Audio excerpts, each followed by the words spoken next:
what's going on, everybody? Welcome to another Conversations. How you doing? How you been? What's been going on with you? This is a new season. Enjoying the cooler weather here in the state of Arizona. When you live in the desert, 115 degrees, you start enjoying the season even the more of fall, and fall feels like spring, and and winter feels like fall. So I'm excited about this season, just the season period as it relates to the four seasons of the year. But I'm excited for the season spiritually of my life and your life too. So I hope and pray all has been well with you. I always say that in the beginning of every time I greet you. It's been a minute since I've done this. Been on a hiatus, been on a little mini sabbatical, and I have enjoyed every moment of it. I encourage every leader of any capacity, whether it be in the marketplace, whether it be in the kingdom, you need to take some time and you need to rest, take away, steal away, and just rest. As much as you put out should be just as much as you invest in yourself to rest, to get away, and to refresh yourself. I say this often, I'm an advocate of it, and I will continue to be an advocate of it. As much as you do, as much and as too many as you put out to, you need to take just that much time to get some rest, and you need to do you. You need to steal away. You need to go on vacation. You need to just reset yourself. We always talk about resetting this and resetting that. God is resetting this and resetting that. Well, God is resetting you. And so you need to take that reset and you need to do what you need to do for you so that others can be benefited from it. But in this whole time, I think it was really the month of October, and one thing that I love about my tribe, I love about my community, is that, and I hope this comes across correctly, and I hope you can learn from it as well. You or I do not need a calendar to tell us, or a day to tell us what we ought to do or ought not to do. Yeah, it's cute, it's wonderful and everything, but I'm thankful that my tribe, I'm thankful for my community, thankful for sons and daughters. You don't need to have October in order for me to be honored. I don't need October in order for me for you to say, I appreciate you as a clergyman, I appreciate you as a pastor, I appreciate you as an apostle, I appreciate you as a man of God. Some say man of God. I don't understand that. I appreciate you as a man of God. I don't need October. I don't need that. I don't need June for you to tell me happy Father's Day, or you shouldn't need May in order for you to, happy Mother's Day. You shouldn't need someone to insert something on the calendar. This is, daughter recognition day, son recognition day, and then you're seeing posts and everything all on the internet about spouse appreciation day, Valentine's Day, what's the other one, Sweetest Day, all of these days that are on the calendar, in order for it to stir you up to do something that you should already be doing anyway, apart from the calendar. I don't care if it's March, honor your mother. I don't care if it's February, honor your father. I don't care if it's December, love your spouse. Don't let a calendar, this is just a side note of wisdom. Don't let a calendar dictate what you ought to be doing every other time of the month, the week, the day, and the year. You don't need a calendar in order for you to move in honor. Somebody needs to hear that. Somebody needs to record that. You don't need a calendar in order for you to move in honor, because honor ought to be something, whether it is pinned on the calendar or not, whether it is a day that is conjured up, made up or not. You ought to do it anyway. And that's the same way. I know it's certain times we set apart Memorial Day and excuse me, Veterans Day, to honor and highlight. That's fine, but I want you to know that you don't need a calendar in order for you to do what you should be doing. Honor is not based upon what is pinned on a calendar. It's pinned on the heart. So I wanted to let you know that, but I wanted to just share something real quick with you.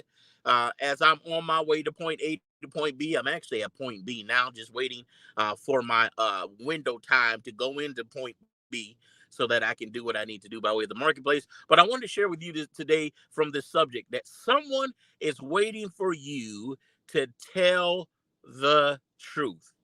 Somebody's waiting for you to tell the truth. Somebody is waiting for you to tell the truth. I'm excited for this month of November, the City of Truth International. We are going to be emphasizing, we are going to be in a series entitled I Changed My Mind. That's the whole month of November. I changed my mind. Stay tuned, be connected. Look for announcements on whatever platform you're watching this on. I changed my mind. But today I want to talk about someone is waiting for you to tell the truth. Now, the truth of the matter is I'm not talking about you living a fictitious lifestyle or you living contrary to what really is, but someone is waiting for you to tell the truth pertaining to something in their life that truth needs to be spoken into. The truth of the matter is this, and the problem that we have is this, that many are speaking a truth, but it's not the truth. Many people are speaking their truth in the lives of individuals, but someone is waiting for you to speak the truth. There's only really, honestly, only one truth that there is. There's only one truth. Now, there are variations of what we want to label as truth, but there's only one truth. Jesus is the truth. Let's just be honest. Whether we were talking about something that is secular, marketplace, or the kingdom, Jesus said, I am the way, the truth, and the life. No man cometh to the Father but by me. The Bible tells us in Ephesians chapter 4 that the truth is in Jesus. So truth is not something that is a case-by-case basis. The universal truth is Jesus. Jesus in every situation is the truth. And somebody is waiting for you to tell them the truth. Not your truth, not their truth, but the truth. Because this is what the Lord said. The truth you tell somebody today will literally and figuratively, but more or less literally, save their life tomorrow. How many decisions and how many, especially those of you who have a spiritual connection with the Holy Spirit and you're in tune with the Lord, and you discern the situation, but for the sake of you not being labeled or mislabeled as being judgmental, for the sake of you not being mislabeled as being a hater or being a non-supporter, we'll go along and we'll applaud and we'll congratulate and we'll love and we'll like and we'll, heart, and we'll send all sorts of accolades and praise in a situation that has been discerned by you through the Holy Spirit is unhealthy, that is toxic, that is going to be abusive, that is already abusive, that is really simply not according to the will of God. But you have to make it a point that if God is divulging this to you, not only are you to pray, but especially if your prayer, one of my prayers is this,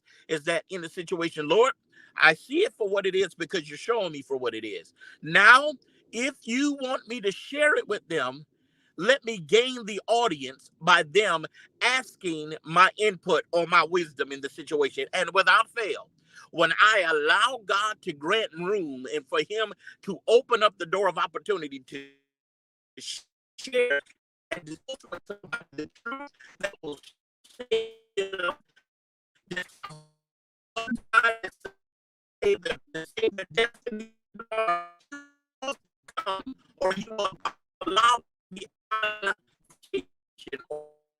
or in order to the word that always has to be done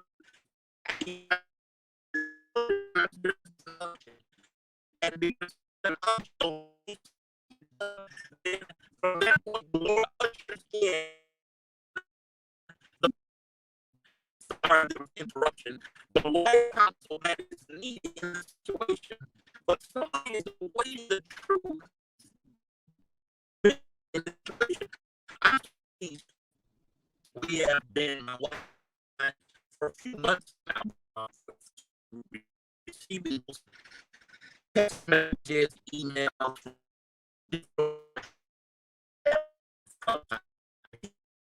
So there was, you keep seeing this and that part, um, and left, and then coming back, we can like, you hear different testimonies of our style and the different um, teaching and preaching and ministry and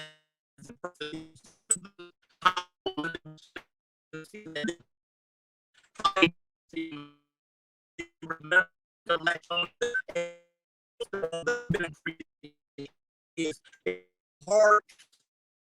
They how it even though they right? Been